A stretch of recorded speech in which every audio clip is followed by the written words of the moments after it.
Next ISO ആണ്. അപ്പോൾ നമുക്കറിയാവുന്നതാണ്, ഇൻ്റർനാഷണൽ സ്റ്റാൻഡേർഡ് ഓർഗനൈസേഷനാണ് ISO എന്ന് പറയുന്നത്. അപ്പോൾ ബേസിക് കൺസെപ്റ്റ്സ് ഒന്ന് നോക്കാം. അപ്പോൾ 1987 ഫസ്റ്റ് സ്റ്റാൻഡേർഡ്സ് ആദ്യമായിട്ട് ഇഷ്യൂ ചെയ്യുന്നത്. അപ്പോൾ ഇപ്പോഴത്തെ കറണ്ട് വെർഷൻ എന്ന് വെച്ചാൽ ISO 9000 സീരീസാണ് ഇപ്പോൾ റണ്ണിങ് ആയിട്ടുള്ളത്. അപ്പോൾ 3 സ്റ്റാൻഡേർഡ്സാണ് ISOയ്ക്കുള്ളത്. ഒന്ന് ISO 9000 2000 ആണുള്ളത്, അതായത് ക്വാളിറ്റി മാനേജ്മെൻറ്റ് സിസ്റ്റം എന്ന് പറയും. ആ ഒരു മേഖലയുള്ളതാണ്. ഫണ്ടമെൻ്റൽസും വൊക്കാബുലറിയുമാണ്. പിന്നെ ISO 9001 2000 ആണുള്ളത്, അത് ക്വാളിറ്റി മാനേജ്മെൻറ്റ് സിസ്റ്റം റിക്വയർമെൻറ്റ്സിനുള്ളതാണ്. പിന്നെ ISO 9004 2000 ഉള്ളത് quality management system guide lines four performance improvement. അങ്ങനെ 3 സ്റ്റാൻഡേർഡ്സാണ് ISOയ്ക്കുള്ളത്. ബേസിക് കൺസെപ്റ്റ് ജസ്റ്റ് ഒന്ന് മനസ്സിലാക്കിയിരുന്നാൽ മതി. ജസ്റ്റ് എന്താണ് ഫ്ലൂയിഡ് ഫ്ലോ നോക്കാം. ഇപ്പോൾ ഫ്ലൂയിഡ് എന്താണ് എന്നൊരു കൺസെപ്റ്റിലേക്ക് ഞാൻ ആദ്യം വരാം. ഫ്ലോ ചെയ്യാൻ പറ്റുന്ന എന്തിനേയും നമുക്ക് എന്ന് വിളിക്കാം? ഫ്ലൂയിഡ് എന്ന് വിളിക്കാം. നമ്മൾ കുടിക്കുന്ന വെള്ളം, അതുപോലെ തന്നെ എന്താണ് നമ്മൾ ശ്വസിക്കുന്ന എയർ, ഇതെല്ലാം തന്നെ ഫ്ലൂയിഡ്സ് ആണ്. അപ്പോൾ അതുകൊണ്ട് തന്നെ നമുക്ക് ഒന്നുകൂടെ എടുത്തു പറയാം, എന്താണ് ലിക്വിഡ്സും, എല്ലാത്തരം ലിക്വിഡ്സും ഗ്യാസസും എല്ലാം തന്നെ എന്താണ് ഫ്ലൂയിഡ്സ് ആണെന്ന് പറയാം. അപ്പോൾ ഫസ്റ്റാണ് ലാമിനാർ ഫ്ലോ എന്ന് പറയുന്നത്. അതൊരു ടൈപ്പ് ഓഫ് ഫ്ലൂയിഡാണ്. അപ്പോൾ അതൊരു ഗ്യാസ് അല്ലെങ്കിൽ ലിക്വിഡ് ആയിരിക്കാം. ആ ഒരു ഫ്ലോയുടെ പ്രത്യേകത എന്ന് പറഞ്ഞു കഴിഞ്ഞാൽ, ഒരു ലാമിനാർ ഫ്ലോ എന്ന് വെച്ചാൽ ഒരു ഫ്ലൂയിഡിൻ്റെ ഫ്ലോയാണ്, ഫ്ലോ ടൈപ്പാണ്. അതിൻ്റെ പ്രത്യേകത എന്ന് വെച്ചാൽ ഫ്ലൂയിഡ് വളരെ സ്മൂത്തായിട്ട്, റെഗുലർ പാത്തിൽ വളരെ സ്മൂത്തായിട്ടുള്ള ഫ്ലൂയിഡിൻ്റെ ആ ഒരു ഫ്ലോയെയാണ് നമ്മൾ ലാമിനാർ ഫ്ലോ എന്ന് പറയുന്നത്. അത് നേരെ ഓപ്പോസിറ്റാണ് ടർബുലൻ്റ് ഫ്ലോയ്ക്ക്. ടർബുലൻ്റ് ഫ്ലോയുടെ കേസ് എടുത്താൽ ഇറഗുലർ ആയിട്ടുള്ള ഫ്ലക്ച്വേഷൻസും അതുപോലെ മിക്സിങ്ങും ഒക്കെ ഉള്ള ഒരു ഫ്ലോയാണ് ടർബുലൻ്റ് എന്ന് പറഞ്ഞാൽ. അതിന് നേരെ ഓപ്പോസിറ്റാണ് ലാമിനാർ, സമാധാനപരമായിട്ട് സ്മൂത്തായിട്ട് പോകും. ഇനി ലാമിനാർ ഫ്ലോ നമ്മൾ എടുത്തു കഴിഞ്ഞാൽ ചില സമയത്ത് അതിനെ സ്ട്രീം ലൈൻ ഫ്ലോ എന്നും വിളിക്കാറുണ്ട്.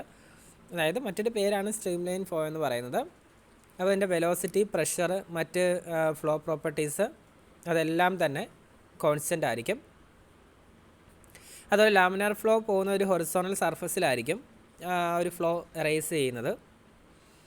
അതുപോലെ തന്നെ എന്താണ്, ഇതൊരു തിൻ ലെയേഴ്സ് വെച്ചിട്ട്, അല്ലെങ്കിൽ ലാമിന എന്ന് പറയുന്ന തിൻ ലെയേഴ്സ് കൊണ്ട് കൺസിസ്റ്റഡ് ആയിരിക്കും.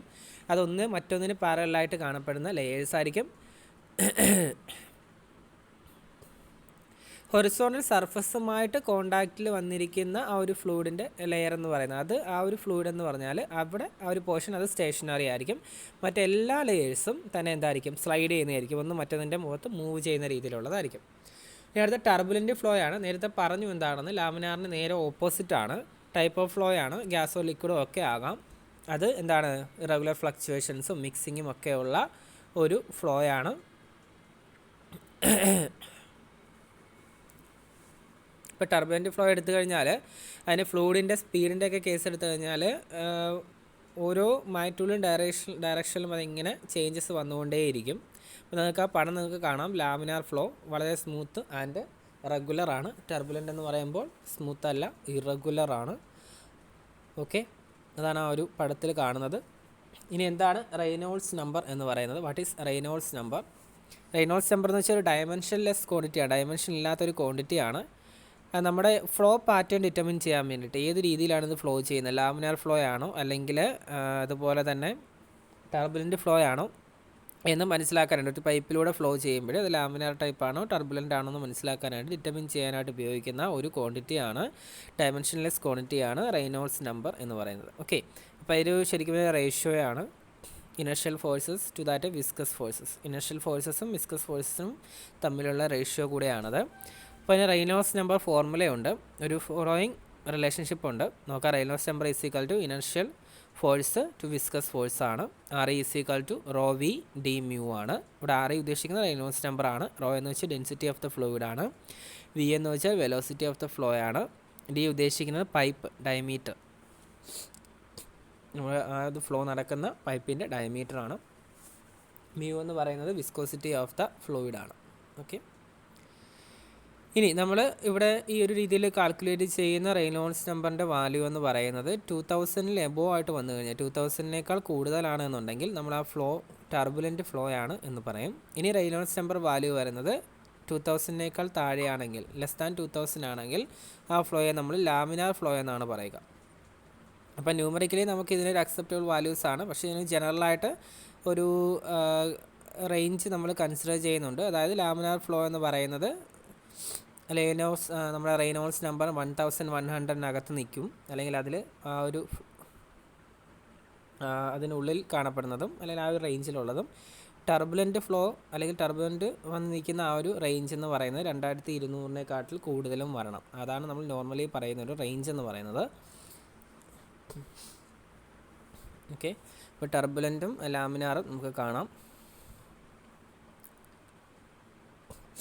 നെക്സ്റ്റ് ടൈപ്പ് ഓഫ് ലിക്വിഡ്സ് ആണ് Newtonian and non Newtonian liquids ആണ്. 2 തരത്തിലുള്ള ലിക്വിഡ്സ് ആണ് മെയിനായിട്ടുള്ളത്, Newtonian and non Newtonian liquids. അപ്പോൾ ന്യൂട്ടോണിയൻ ലിക്വിഡ്സ് ഫസ്റ്റ് നോക്കാം. ഇവിടെ സ്ട്രെസ് എന്ന് പറയുന്നത് റേറ്റ് ഓഫ് സ്ട്രെയിന് ഡയറക്റ്റ്ലി പ്രൊപ്പോർഷണലായിരിക്കും. ന്യൂട്ടോണിയൻ ലിക്വിഡ്സിൻ്റെ കേസിൽ stress rate of strain directly പ്രൊപ്പോർഷണലായിരിക്കും. അല്ലെങ്കിൽ എന്താണ്, ഫ്ലൂയിഡിനൊരു കോൺസ്റ്റൻറ്റ് വിസ്കോസിറ്റി ആയിരിക്കും ഉണ്ടായിരിക്കുക എന്ന് പറയാം. മറ്റേ ഫിക്സഡ് ടെമ്പറേച്ചർ ആൻഡ് പ്രഷർ, ഒരു ഫിക്സഡ് ആയിട്ടുള്ള ടെമ്പറേച്ചറിലും പ്രഷറിലും ലിക്വിഡ് കൺസിസ്റ്റ് ചെയ്യുന്നത് ഒരു കോൺസ്റ്റൻറ്റ് ഫ്ലൂയിഡ് കൺസിസ്റ്റ് ചെയ്യുന്നത് ഒരു കോൺസ്റ്റൻറ്റ് വിസ്കോസിറ്റി അതിന് ഉണ്ടായിരിക്കും. ഒരു ന്യൂട്ടോണിയൻ ഫ്ലൂയിഡ് നമ്മൾ എടുത്തു കഴിഞ്ഞാൽ അതിൻ്റെ വിസ്കോസിറ്റി കോൺസ്റ്റൻ്റ് ആണ് നമ്മൾ പറഞ്ഞിട്ടുണ്ട്. അത് ഒരിക്കലും അതിൻ്റെ അപ്ലൈ ചെയ്യുന്ന ഷിയറിനെയോ കോൺസ്റ്റൻറ്റ് ടെമ്പറേച്ചറിൽ അപ്ലൈ ചെയ്യുന്ന ഷിയറിനെയോ ഒന്നും ഡിപ്പെൻഡ് ചെയ്യുന്ന ഘടകമല്ല. എങ്ങനെ ആയാലും അതിൻ്റെ വിസ്കോസിറ്റി കോൺസ്റ്റൻ്റ് ആയിരിക്കും. അതുപോലെ തന്നെ നമ്മൾ ന്യൂട്ടോണിയൻ ഫ്ലൂയിഡ്സ് എടുത്തു കഴിഞ്ഞാൽ അതിനൊരു ലീനിയർ റിലേഷൻഷിപ്പ് ഉണ്ട്. വിസ്കോസിറ്റിയും അതുപോലെ തന്നെ ഷിയർ സ്ട്രെസ്സും തമ്മിൽ ഒരു ലീനിയർ റിലേഷൻഷിപ്പ് ന്യൂട്ടോണിയൻ ഫ്ലൂയിഡ്സിൻ്റെ കേസിൽ ഉണ്ടായിരിക്കും. അത് ന്യൂട്ടോണിയൻ ലോ ഒബേ ചെയ്യുന്ന ഫ്ലൂയിഡ്സ് ആണ് അവർ. Newtonian law of viscosity obey ചെയ്യുന്നവരാണ്. That is T mu du/dy ആണ്. അപ്പോൾ ഇവിടെ കോൺസ്റ്റൻറ്റ് ഓഫ് പ്രൊപ്പോർഷണാലിറ്റി വിസ്കോസിറ്റി ആയിട്ടാണ് പറയുന്നത്. ഇവിടെ ടി എന്ന് വെച്ചാൽ ഷിയർ സ്ട്രെസ് ആണ്, ഫ്ലൂയിഡിൻ്റെ ഷിയർ സ്ട്രെസ് ആണ് ഉദ്ദേശിക്കുന്നത്, അല്ലെങ്കിൽ ഡ്രാഗ് ആണ് ഉദ്ദേശിക്കുന്നത്. മ്യൂ എന്ന് പറഞ്ഞാൽ ഫ്ലൂയിഡ് വിസ്കോസിറ്റി ആണ്, അതായത് കോൺസ്റ്റൻറ്റ് പ്രൊപ്പോർഷണാലിറ്റി ആണ്. അതായത് കോൺസ്റ്റൻറ്റ് പ്രൊപ്പോർഷണാലിറ്റി ആണ് ഈ പറയുന്ന ഫ്ലൂയിഡ് വിസ്കോസിറ്റി എന്ന് പറയുന്നത്. പിന്നെ du/dy എന്ന് വെച്ചാൽ velocity gradient perpendicular to the direction of shear ആണ്. അപ്പോൾ ഇതിൻ്റെ ഗ്രാഫ് നോക്കുക.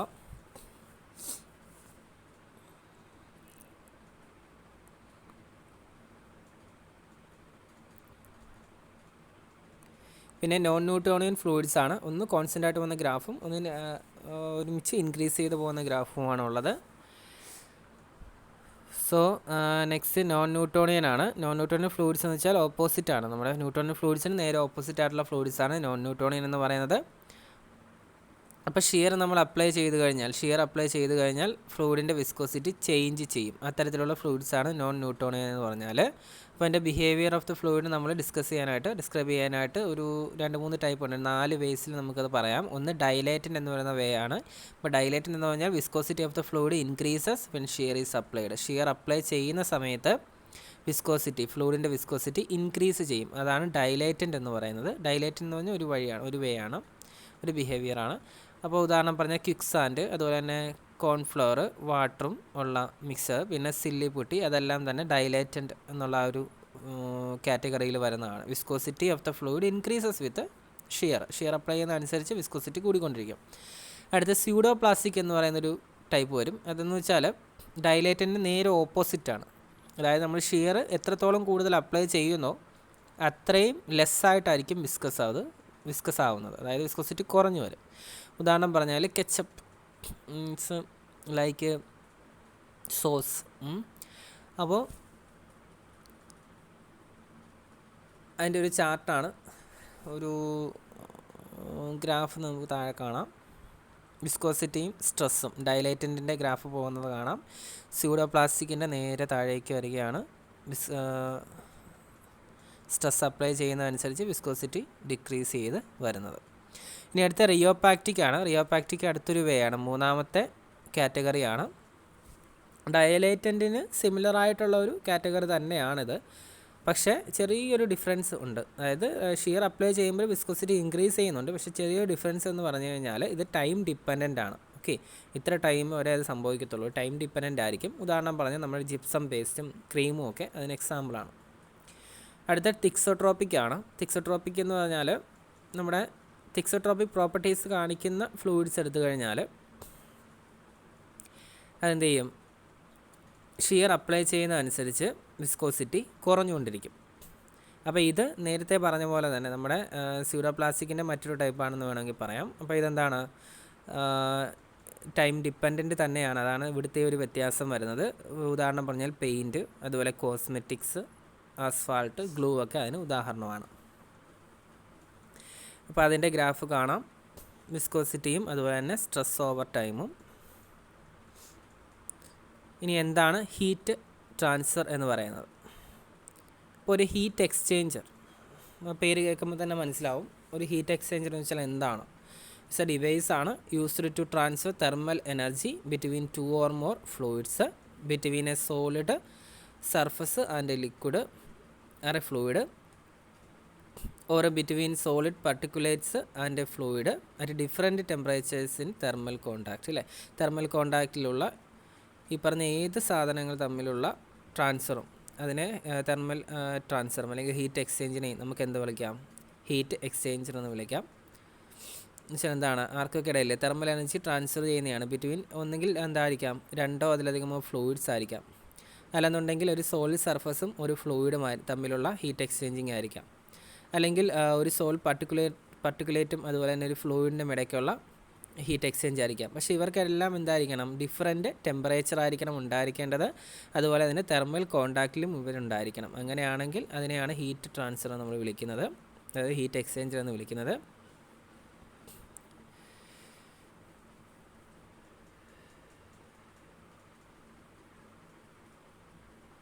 അപ്പം ഹീറ്റ് എക്സ്ചേഞ്ചിൻ്റെ കേസ് എടുത്തു കഴിഞ്ഞാൽ ഒരു തരത്തിലുള്ള എക്സ്റ്റേണൽ ഹീറ്റ് ആൻഡ് വർക്ക് ഇൻട്രാക്ഷൻസും അവിടെ ഇല്ല. അപ്പോൾ ഇതിന് കുറേ ആപ്ലിക്കേഷൻസ് ഉണ്ട്. അപ്പം heating or cooling of fluid stream, of concern evaporation, of condensation of single or multi component fluid streams, ഇതെല്ലാം അതിൻ്റെ ടിപ്പിക്കൽ എക്സാമ്പിൾസ് അല്ലെങ്കിൽ ടിപ്പിക്കൽ ആപ്ലിക്കേഷൻസ് ആണ്. അപ്പോൾ ഇനി ഹീറ്റ് എക്സ്ചേഞ്ചസിൽ കൂടുതലായിട്ട് നോക്കാം. ഷെൽ ടൈപ്പും ഷെൽ ആൻഡ് ട്യൂബ് ടൈപ്പും ഉണ്ട്. പിന്നെ പ്ലേറ്റ് ടൈപ്പ് ഹീറ്റ് എക്സ്ചേഞ്ചേഴ്സ് ഉണ്ട്. മെയിനായിട്ട് വരുന്നത് ഷെൽ ആൻഡ് ട്യൂബും പിന്നെ പ്ലേറ്റ് ടൈപ്പ് ഹീറ്റ് എക്സ്ചേഞ്ചേഴ്സും ഉണ്ട്. ഇതെല്ലാം വർക്ക് ചെയ്യുന്ന ഒരേ പ്രിൻസിപ്പിൾസിന് അണ്ടറിലാണ്. എന്ന് വെച്ചാൽ heat exchange of heat between 2 fluids through thermal conduction. ഇതാണ് എൻ്റെ എല്ലാത്തിൻ്റെയും വർക്കിംഗ് പ്രിൻസിപ്പൽ. എല്ലാം ഒരുപോലെ തന്നെയാണ്, പക്ഷേ അവരുടെ കൺസ്ട്രക്ഷൻ മെത്തേഡ്സ് ഡിഫറൻ്റ് ആയിരിക്കും എന്നുള്ളതാണ് എൻ്റെ വ്യത്യാസമായിട്ട് വരുന്നത്. അപ്പോൾ പ്ലേറ്റ് ടൈപ്പും അതുപോലെ തന്നെ ഷെൽ ആൻഡ് ട്യൂബ് ഹീറ്റ് എക്സ്ചേഞ്ചേഴ്സും എല്ലാം നോർമലി നമ്മുടെ ഷിപ്സിലും അതുപോലെ തന്നെ അവിടെയൊക്കെയാണ് കൂടുതലായിട്ട് യൂസ് ചെയ്യുന്നത്. അപ്പോൾ ഇത് യൂസ് ചെയ്യുന്നതിൻ്റെ കേസിൽ ഇതിന് അഡ്വാൻറ്റേജസും ഉണ്ട്, അതുപോലെ തന്നെ 2 ടൈപ്പിനും ഡിസഡ്വാൻറ്റേജസും ഉണ്ട്. അപ്പം first plate type heat exchanger നോക്കാം, അതിൻ്റെ അഡ്വാൻറ്റേജസ് നോക്കാം. Simple and compact in size ഉള്ള ആളുകളാണ് പ്ലേറ്റ് ടൈപ്പ് ഹീറ്റ് എക്സ്ചേഞ്ചേഴ്സ് എന്ന് പറയുന്നത്. സിമ്പിൾ സൈസാണ് അല്ലെങ്കിൽ കോമ്പാക്റ്റ് സൈസ് ആയിരിക്കും, ഇതാണ് എൻ്റെ അഡ്വാൻറ്റേജ്. പിന്നെ ഹീറ്റ് ട്രാൻസ്ഫർ എഫിഷ്യൻസി വളരെ കൂടുതലായിരിക്കും പ്ലേറ്റ് ടൈപ്പിന്. പിന്നെ ഡിസ്മാൻഡിൽ ചെയ്യാൻ എളുപ്പമാണ്, അതുപോലെ തന്നെ ക്ലീനിങ്ങിനൊക്കെ കുറച്ചും കൂടി ഈസി ആണെന്ന് പറയാം.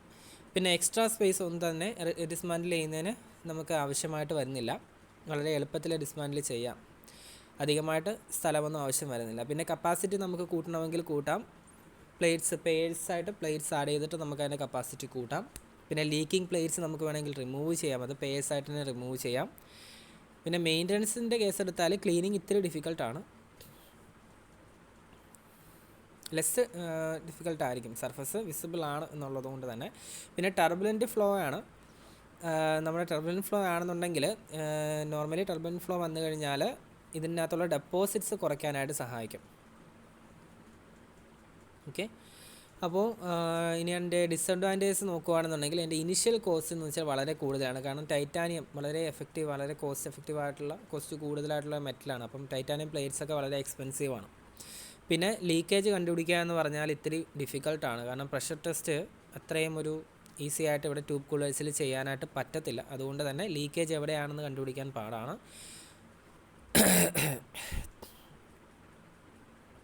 അതുപോലെ തന്നെ ഇവർക്കിടയിലുള്ള ഈ പ്ലേറ്റിൻ്റെ ഇടയിലുള്ള ബോണ്ടിങ് മെറ്റീരിയൽസിൻ്റെ കേസ് എടുത്തു കഴിഞ്ഞാൽ അത് ഓപ്പറേറ്റിംഗ് ടെമ്പറേച്ചർ, കൂളറിൻ്റെ ഓപ്പറേറ്റിംഗ് ടെമ്പറേച്ചർ ലിമിറ്റ് ചെയ്യുന്ന ബോണ്ടിങ് മെറ്റീരിയലാണ് അതിൻ്റെ ഇടയ്ക്കുള്ളത്. പിന്നെ പ്രഷർ ഡ്രോപ്പ് കോസ് ചെയ്യുന്നത് ഒരു പ്ലേറ്റ് കൂളറിൻ്റെ പ്രഷർ ഡ്രോപ്പ് എന്ന് പറഞ്ഞാൽ ട്യൂബ് കൂളറിനെക്കാട്ടിൽ വളരെ കൂടുതലായിരിക്കും. നമ്മുടെ പ്ലേറ്റ് കൂളറിൻ്റെ പ്രഷർ ഡ്രോപ്പ് എന്ന് പറഞ്ഞാൽ ട്യൂബ് കൂളറിനെക്കാട്ടിൽ കുറച്ചും കൂടെ കൂടുതലായിരിക്കും. പിന്നെ കെയർഫുള്ളായിട്ടുള്ള ഡിസ്മാൻഡ്ലിങ്ങും അസംബ്ലിങ്ങും നമ്മൾ നടത്തണം. പിന്നെ അതുപോലെ തന്നെ ക്ലാമ്പിംഗ് ബോൾസൊക്കെ ഓവർ ടൈറ്റനിങ് നമ്മൾ നടത്തി കഴിഞ്ഞാൽ, ഓവറായിട്ട് ടൈറ്റ് ചെയ്ത് കഴിഞ്ഞാൽ പ്രഷർ ഡ്രോപ്പ് ഇൻക്രീസ് ചെയ്യാനും ഒക്കെ കാരണമാകും. അതുപോലെ തന്നെ ഓപ്പറേറ്റിംഗ് കണ്ടീഷൻസ് അനുസരിച്ച് തന്നെ ജോയിൻസൊക്കെ നമ്മൾ ഡിറ്റോറിയേറ്റ് ചെയ്യണം. പിന്നെ ടൈറ്റാനിയം ഒരു നോബിൾ മെറ്റൽ ആണ് എന്നുള്ളത് കൊണ്ട് തന്നെ മറ്റ് ഭാഗങ്ങളൊക്കെ തന്നെ, മറ്റ് പാർട്സൊക്കെ, കൂളിംഗ് സിസ്റ്റത്തിൻ്റെ മറ്റ് പാർട്സൊക്കെ കൊറോഷന് വിധേയമാകാനുള്ള ചാൻസസ് കൂടുതലാണ്. ഇനി shell and tube type heat exchanger എടുത്തു കഴിഞ്ഞാൽ അതിൻ്റെ അഡ്വാൻറ്റേജ് വന്നാൽ ലെസ് എക്സ്പെൻസീവ് ആണ്. നമ്മൾ പ്ലേറ്റ് ടൈപ്പിനെ വെച്ച് നോക്കുമ്പോൾ എക്സ്പെൻസ് കുറവാണ്. പിന്നെ ഹയർ ഓപ്പറേറ്റിംഗ് ടെമ്പറേച്ചറിലും പ്രഷറിലും ഒക്കെ യൂസ് ചെയ്യുന്ന, ഹയർ ടെമ്പറേച്ചർ പ്രഷറിൽ ഓപ്പറേറ്റ് ചെയ്യുന്ന ആ ഒരു സിസ്റ്റത്തിലൊക്കെ വേണമെങ്കിൽ യൂസ് ചെയ്യാം. പിന്നെ ട്യൂബ് കൂളറിലെ പ്രഷർ എന്ന് പറയുന്നത് കുറവായിരിക്കും, പ്രഷർ ഡ്രോപ്പ് കുറവായിരിക്കും. പിന്നെ അതുപോലെ തന്നെ ട്യൂബ് ലീക്സൊക്കെ നമുക്ക് വളരെ വേഗത്തിൽ ലൊക്കേറ്റ് ചെയ്തെടുക്കാനായിട്ട് പറ്റും ഇവിടെ. കാരണം പ്രഷർ ടെസ്റ്റ് കുറച്ചും കൂടെ മറ്റേനെ കമ്പയർ ചെയ്ത് നോക്കുമ്പോൾ ഈസി ആണ് എന്നുള്ളത് കൊണ്ട് തന്നെ. അതുപോലെ തന്നെ ട്യൂബുലാർ കൂളേഴ്സ്, റെഫ്രിജറേഷൻ സിസ്റ്റത്തിലെ ട്യൂബുലാർ കൂളേഴ്സ് നമ്മൾ എടുത്തു കഴിഞ്ഞാൽ റിസീവറായിട്ടും അതിന് ആക്ട് ചെയ്യാനുള്ള ഒരു കപ്പാസിറ്റി ഇവിടെ കിട്ടുന്നുണ്ട്. ഈ ഒരു ടൈപ്പ് ഷെൽ ആൻഡ് ട്യൂബ് എടുത്തു കഴിഞ്ഞാൽ റിസീവറായിട്ടും കൂടെ അവർക്ക് ആക്ട് ചെയ്യാനായിട്ട് പറ്റും. പിന്നെ സാക്രിഫിഷ്യൽ ആനോഡ്സ് നമ്മളിവിടെ യൂസ് ചെയ്യാവുന്നുണ്ടെങ്കിൽ മൊത്തം കൂളിംഗ് സിസ്റ്റം കൊറോഷൻ എഗെയിൻസ്റ്റ് ആയിട്ട് നമുക്ക്, അല്ലെങ്കിൽ കൊറോഷൻ കുറയ്ക്കാനായിട്ട് പറ്റും. നമുക്കറിയാം കൊറോഷൻ കുറയ്ക്കാൻ പറ്റുന്ന മറ്റൊരു മെത്തേഡാണ്, വളരെ എഫക്റ്റീവായിട്ടുള്ള മെത്തേഡാണ് സാക്രിഫിഷ്യൽ ആനോഡ് എന്ന് പറയുന്നത്. പിന്നെ നമ്മൾ ട്യൂബ് കൂളേഴ്സ് കൂടുതൽ പ്രിഫർ ചെയ്യുന്നുണ്ട്. ലൂബ്രിക്കേറ്റിംഗ് ഓയിൽ ഒക്കെ യൂസ് ചെയ്യുന്നുണ്ട്. പ്രഷർ ഡിഫറൻസ് ഉണ്ടാവാതിരിക്കാൻ വേണ്ടിയിട്ടാണെങ്കിൽ, പ്രഷർ ഡിഫറൻസ് കാരണമായിട്ട് നമ്മൾ എന്ത് ചെയ്യുന്നുണ്ട്, ട്യൂബ് കൂളേഴ്സ് ലൂബ്രിക്കേറ്റിംഗ് ഓയിൽസിന് പകരമായിട്ട് നമ്മൾ യൂസ് ചെയ്യുന്നത്. പിന്നെ ഡിസഡ്വാൻറ്റേജസ് എന്ന് പറഞ്ഞു കഴിഞ്ഞാൽ ഹീറ്റ് ട്രാൻസ്ഫർ എഫിഷ്യൻസി മറ്റേതിനെക്കാട്ടിൽ കുറവായിരിക്കും. അതുപോലെ തന്നെ ഡിസ്മാൻഡ്ലിങ് എടുത്ത് നോക്കിക്കഴിഞ്ഞാൽ, അതുപോലെ തന്നെ ഡിസ്മാൻഡ്ലിങ് ഫോർ മെയിൻ്റനൻസ് എന്ന് പറഞ്ഞാൽ കുറച്ചും കൂടെ ഡിഫിക്കൽട്ടാണ്. ഇപ്പോൾ ഒരു ട്യൂബ് കൂളർ എടുത്തു കഴിഞ്ഞാൽ അത് ഇനഫ് ക്ലിയറൻസ് അത്യാവശ്യമായിട്ട് വരുന്നുണ്ട്. അതുപോലെ എന്താണ് അവർ accommodate the lancing tool and the end covers are relatively large and heavy എന്ന് വെച്ചാൽ വളരെ ബുദ്ധിമുട്ടാണ്, കുറച്ചും കൂടെയൊക്കെ ബുദ്ധിമുട്ടാണ് ഇത് ചെയ്തെടുക്കുക എന്ന് പറയുന്നത്. ഇപ്പോൾ ഡിസ്മാൻഡ്ലിംഗ് ഒക്കെ കുറേ കൂടെ സ്പേസ് ആവശ്യമായിട്ട് വരുന്നതും അതുപോലെ തന്നെ ടൈം കൺസ്യൂമിംഗ് ആണ്. ഒരു നല്ല ടെക്നീഷ്യനെ കൊണ്ട് മാത്രമേ ചെയ്യിക്കാനായിട്ട് സാധിക്കുകയുള്ളൂ. പിന്നെ ഒരിക്കലും ട്യൂബ് കൂളറിൻ്റെ കപ്പാസിറ്റി നമുക്കിവിടെ കൂട്ടാനായിട്ട് സാധിക്കത്തില്ല, അതൊരു ഡിസഡ്വാൻറ്റേജ് ആണ്. പിന്നെ കൂടുതൽ സ്പേസ് ആവശ്യമായിട്ട് വരുന്നുണ്ട്, പ്ലേറ്റ് കൂളേഴ്സിനെ വെച്ച് നോക്കുമ്പോൾ കൂടുതൽ സ്പേസ് ആവശ്യമായിട്ട് വരുന്നുണ്ട്. ഇതൊക്കെ ഒരു ഡിസഡ്വാൻറ്റേജ് ആണ്. ഓക്കെ, ഇനി അടുത്ത റെഫ്രിജറേഷൻ സൈക്കിളാണ്. അപ്പോൾ നോർമലി നമുക്കറിയാം എന്താണ് ഹീറ്റ് എഞ്ചിൻസ് എന്താണെന്ന് നമുക്കറിയാം. എന്താണ് ഹീറ്റ് എഞ്ചിൻസ് എന്ന് പറഞ്ഞാൽ ഹീറ്റ് എനർജിയെ വർക്കായിട്ട് കൺവേർട്ട് ചെയ്യുന്ന ടൈപ്പ് എൻജിൻസ് ആണ് ഹീറ്റ് എൻജിൻസ് എന്ന് പറഞ്ഞാൽ. അതിൻ്റെ ആപ്ലിക്കേഷൻസ് തെർമോഡൈനാമിക്സിൽ ഉണ്ട്, കുറേ അധികം വേരിയസ് ആപ്ലിക്കേഷൻസ് അവിടെ ഉണ്ട്. ഇതിന് നേരെ ഓപ്പോസിറ്റായിട്ടുള്ളൊരു വർക്ക് നടക്കുന്ന ഡിവൈസിനെ കുറിച്ച് നമുക്ക് ചിന്തിച്ച് നോക്കാം. അതായത് എന്താണ്, that helps the conversion of work into heat, അല്ലേ? ഒരു വർക്കിനെ എന്താക്കി മാറ്റുന്ന, ഹീറ്റാക്കി മാറ്റുന്ന ഒരു ഡിവൈസിനെ കുറിച്ച് നോക്കാം. അപ്പോൾ അതിനകത്താണ് രണ്ട് ഡിവൈസുകളാണ് വരുന്നത്, റെഫ്രിജറേറ്ററും അതുപോലെ തന്നെ ഹീറ്റ് പമ്പും. അതിൽ ഓപ്പോസിറ്റായിട്ട് ഹീറ്റ് എഞ്ചിൻ്റെ വർക്കിങ്ങിന് ഓപ്പോസിറ്റായിട്ട് വർക്ക് ചെയ്യുന്ന രണ്ട് ഡിവൈസുകളാണ്. ഇപ്പോൾ ഒരു റെഫ്രിജറേറ്ററിൻ്റെ കൺസെപ്റ്റാണ് നമ്മൾ നോക്കുന്നത്, അതിൻ്റെ വർക്കിംഗ് ആണ് നോക്കുന്നത്. ഒരു വർക്കിങ്ങിലേക്ക് പോകും. ഒരു റെഫ്രിജറേഷൻ സൈക്കിൾ എന്ന് പറഞ്ഞു കഴിഞ്ഞാൽ അതിനകത്ത് മെയിനായിട്ടും ഒരു 5 ബേസിക് കമ്പോണൻസ് ആണുള്ളത്. ഒരു ഫ്ലൂയിഡ് റെഫ്രിജറൻ്റ് ഉണ്ടായിരിക്കും, പിന്നെ ഒരു കംപ്രസർ ഉണ്ടായിരിക്കും, പിന്നെ ഒരു കണ്ടൻസർ കോയിൽ ഉണ്ടായിരിക്കും, പിന്നെ ഒരു ഇവാപ്പറേഷൻ കോയിൽ ഉണ്ടായിരിക്കും, പിന്നെ ഒരു എക്സ്പാൻഷൻ ഡിവൈസ് ഉണ്ടായിരിക്കും. ഇത്രയും കമ്പോണൻസ് ആണ് ഒരു റെഫ്രിജറേഷൻ സൈക്കിളിനകത്തുള്ളത്. ഓക്കെ, അപ്പോൾ ഈ കംപ്രസർ എടുത്തു കഴിഞ്ഞാൽ അതിനകത്തൊരു റെഫ്രിജറൻറ്റ് വേപ്പർ ഉണ്ടായിരിക്കും. നമുക്കറിയാം നമ്മുടെ റെഫ്രിജറേറ്റർ നോക്കിക്കഴിഞ്ഞാൽ അതിനകത്ത് ബാക്കിയൊരു കംപ്രസർ ഉണ്ട്. ആ കംപ്രസറിനകത്ത് റെഫ്രിജറൻറ്റ് വേപ്പറാണ് ഫില്ല് ചെയ്തിട്ടുള്ളത്. എന്നിട്ട് അതിൻ്റെ ആ റെഫ്രിജറൻറ്റ് വേപ്പറിൻ്റെ പ്രഷർ അങ്ങ് കൂട്ടുകയാണ് ചെയ്യുന്നത്. അപ്പോൾ അതിൻ്റെ പ്രഷർ എന്ത് ചെയ്യും, അങ്ങ് റേസ് ചെയ്യും. എന്നിട്ട് ഈ വേപ്പറിനെ എന്ത് ചെയ്യും, അതിൻ്റെ പുറത്തേക്കുള്ള കോയിൽസ് ഉണ്ട്. റെഫ്രിജറേറ്ററിൻ്റെ പുറത്ത് നമുക്ക് കാണാവുന്ന കുറേ കോയിൽസ്, സർക്കുലേറ്റഡ് കോയിൽസ് ഉണ്ട്. ആ കോയിൽസിലേക്ക് പമ്പ് ചെയ്യുകയാണ് ചെയ്യുന്നത്. അതായത് നല്ല പ്രഷർ കൊടുത്തിട്ട് ഇതിനെ പുഷ് ചെയ്യും. ഓക്കെ, അപ്പോൾ ഈ ഹോട്ട് ഗ്യാസ്, ഈ കോയിൽസിലെ ഹോട്ട് ഗ്യാസ് എന്ത് ചെയ്യും, നമ്മുടെ കിച്ചണിലെ കൂളറായിട്ടുള്ള ടെമ്പറേച്ചർ വന്ന് മീറ്റ് ചെയ്യാൻ വേണ്ടിയിട്ടാണ്, അതിന് വേണ്ടിയിട്ടാണ് ഇതിനകത്തോട്ട് പുറത്തേക്ക് തള്ളി വിടുക. അപ്പം ഈ ഒരു ഹോട്ട് ഗ്യാസ് നമ്മുടെ കിച്ചണിലെ കൂളർ ടെമ്പറേച്ചറുമായിട്ട് വന്ന് മീറ്റ് ചെയ്യുമ്പോൾ, അല്ലെങ്കിൽ ആ ഒരു കൂളർ ടെമ്പറേച്ചറിലേക്ക് എത്തിക്കഴിഞ്ഞാൽ അതങ്ങ് ഹോട്ട് ഗ്യാസ് അങ്ങ് ലിക്വിഡായിട്ട് അങ്ങ് മാറും. അതായത് ഹോട്ട് ഗ്യാസ് ആയിരുന്നു, ആ കൂളർ ടെമ്പറേച്ചർ കൂളറാണ് എന്നുള്ളത് കൊണ്ട് തന്നെ എന്തായിട്ട് മാറും, ലിക്വിഡായിട്ട് മാറും. അപ്പം ഈ ഒരു ലിക്വിഡ് ഫോം ഇരിക്കുന്നത് ഹൈ പ്രഷർ കണ്ടീഷനിലാണ് ഈ ലിക്വിഡ് ഫോം ഇരിക്കുന്നത്, അല്ലേ? അപ്പോൾ ഈ റെഫ്രിജറൻ്റ് എന്ത് ചെയ്യും, കൂൾ ഡൗൺ ചെയ്യും.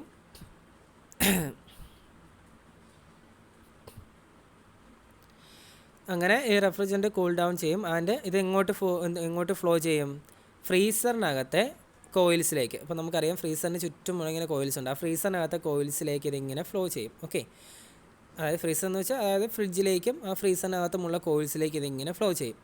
അപ്പോൾ ഈ റെഫ്രിജറൻ്റ് കേസ് എടുത്തു കഴിഞ്ഞാൽ ഈ റെഫ്രിജറൻ്റ് എന്ത് ചെയ്യും, ഫ്രിഡ്ജിനകത്തെ ഹീറ്റിനെ എന്ത് ചെയ്യും, ആ ഫ്രിഡ്ജിനകത്തെ ഹീറ്റിനെ ഇതങ്ങ് അബ്സോർബ് ചെയ്യും. ഓക്കെ, അപ്പോൾ ഫ്രിഡ്ജിനകത്തെ ഹീറ്റ് എന്ത് ചെയ്യാൻ തുടങ്ങും, ടെമ്പറേച്ചർ കുറയുകയാണ്. അപ്പോൾ ഫ്രിഡ്ജിനകത്തെ ഹീറ്റിനെ ഇതെന്ത് ചെയ്യും, അങ്ങ് അബ്സോർബ് ചെയ്യും. അങ്ങനെ ഇത് കൂളിംഗ് ഡൗൺ ചെയ്യും, അതിനകത്ത് എയർ അങ്ങ് കൂൾ ഡൗൺ ചെയ്യുകയാണ് ചെയ്യുന്നത്. ഓക്കെ, അങ്ങനെ എന്ത് സംഭവിക്കും, ഫൈനലി ലാസ്റ്റ്ലി ഈ റെഫ്രിജറൻ്റ് അങ്ങ് ഇവാപ്പറേറ്റ് ചെയ്യുകയും അതുപോലെ തന്നെ തിരിച്ച് ഫ്ലോ ബാക്ക് ചെയ്ത് കംപ്രസറിലേക്ക് തിരിച്ചെത്തുകയും ചെയ്യും. ഇതേ പ്രോസസ്സ് ഈ സൈക്കിൾ വീണ്ടും റിപ്പീറ്റ് ചെയ്യും. ഓരോ തവണ ഇതിങ്ങനെ നടക്കും തോറും കൂളിംഗ് ഇങ്ങനെ നടന്നുകൊണ്ടേയിരിക്കും. അങ്ങനെയാണ് ഫ്രിഡ്ജിനകത്ത് അല്ലെങ്കിൽ റെഫ്രിജറേറ്ററിനകത്ത് ഉള്ള സ്പേസ് എന്ത് ചെയ്യുന്നത്, കൂൾ ചെയ്യപ്പെടുന്നത്. ഓക്കെ, അപ്പോൾ ഇതിൻ്റെ ആപ്ലിക്കേഷൻസ് നോക്കിക്കഴിഞ്ഞാൽ സെപ്പറേഷൻ ഓഫ് ഗ്യാസസിൽ ഈ പറയുന്ന റെഫ്രിജറേഷൻ്റെ ആപ്ലിക്കേഷൻസ് വരുന്നുണ്ട്. അതായത് നമ്മുടെ എയറിൻ്റെ സെപ്പറേഷനാണ്. അതിൻ്റെ കോൺസ്റ്റിറ്റ്യൂവൻസ് ആയിട്ട് നമുക്ക് സെപ്പറേറ്റ് ചെയ്യാം. അതിന് ഫ്രാക്ഷൻ ഡിസ്റ്റിലേഷൻ എടുക്കാം. ഡിഫറെൻറ്റ് കമ്പോണൻസ് ഓഫ് എയർ നമുക്ക് ലിക്വിഫൈ ചെയ്യാം. അതായത് ഓരോ കമ്പോണൻറ്റും ലിക്വിഫൈ ചെയ്യുന്ന ഓരോ ഡിഫറെൻറ്റ് ടെമ്പറേച്ചറിലായിരിക്കുമല്ലോ. അപ്പോൾ ഓരോ കമ്പോണൻറ്റ് നമുക്ക് ഡിഫറെൻറ്റ് ടെമ്പറേച്ചറിൽ എന്ത് ചെയ്യാം, ലിക്വിഫൈ ചെയ്തെടുക്കാം. പിന്നെ നമുക്ക് നെക്സ്റ്റ് ആപ്ലിക്കേഷൻ ഗ്യാസസിൻ്റെ കണ്ടൻസേഷനിലാണ്. കണ്ടൻസേഷൻ ഓഫ് ഗ്യാസസിൽ ഒരു ആപ്ലിക്കേഷൻ വരുന്നുണ്ട്. ഇപ്പോൾ ഇൻഡസ്ട്രീസിലൊക്കെ നോക്കിക്കഴിഞ്ഞാൽ അമോണിയ പോലുള്ള ഗ്യാസൊക്കെ നമ്മൾ കണ്ടൻസ് ചെയ്യും. സ്റ്റോറേജിന് ഷിപ്മെൻറ്റിന് മുന്നേ ആയിട്ട് ഇതിനെ കണ്ടൻസ് ചെയ്തതിന് ശേഷമാണ് ഇത് സ്റ്റോറേജ് ആൻഡ് ഷിപ്മെൻറ്റിനായിട്ട് യൂസ് ചെയ്യുന്നത്. ഓക്കെ, അപ്പോൾ അതിനിവിടെ ആവശ്യമായിട്ട് വരുന്നുണ്ട്. പിന്നെ ഡീഹ്യൂമിഡിഫിക്കേഷൻ, ഹ്യൂമിഡിറ്റിയൊക്കെ കുറയ്ക്കാനായിട്ട്. അപ്പോൾ എയർ ഡീഹ്യൂമിഡിഫൈ ചെയ്യുന്നത് ലിക്വിഫൈ ചെയ്തിട്ടാണ്. ഓക്കെ, ലിക്വിഫൈ ചെയ്തിട്ട് അതിൻ്റെ മോയ്സ്ചർ അതിനകത്തുനിന്ന് നീക്കം ചെയ്യുകയാണ് ചെയ്യുന്നത്. അതാണ് ഹ്യൂമിഡിറ്റി കുറച്ചെടുക്കുക. പിന്നെ കൂളിംഗ് ഫോർ പ്രിസർവേഷന് വേണ്ടിയിട്ട് കൂൾ ചെയ്ത് വെക്കുക. വെജിറ്റബിൾസ്, ഓർഗാനിക് കെമിക്കൽസ്, അതിൽ മറ്റ് എക്സ്പ്ലോസീവ്സ്, അതൊക്കെ കോൾഡ് സ്റ്റോറേജിൽ വെക്കുന്നത്. ഇതെല്ലാം റെഫ്രിജറേഷൻ്റെ ആപ്ലിക്കേഷൻസാണ്, നമുക്കറിയാവുന്ന കാര്യങ്ങളാണ്. ഓക്കെ.